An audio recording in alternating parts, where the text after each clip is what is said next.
Formal ning pesi na yan ing Pampanga Business Circle o PBC, metong aguman dareng lider at professional iba't king mayayaliwang larangan ning negosyo at lider king lalawigan.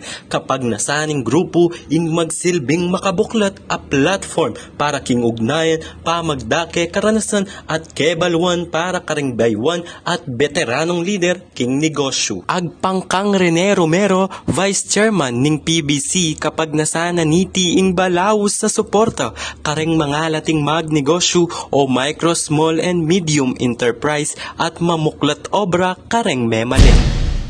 First, MSMEs continue to be the backbone of Pampanga's local economy.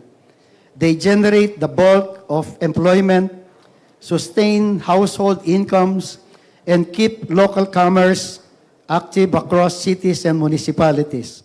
Sinabi na namang Chef Felix Asuncion, COO ning ADM Catering, na katmuya ing Pampanga king talento, bandi at oportunidad. Because the truth is, Pampanga is not lacking talent. Pampanga is not lacking resources. Pampanga is not lacking opportunities. What we sometimes lack is connection, direction, and shared responsibility.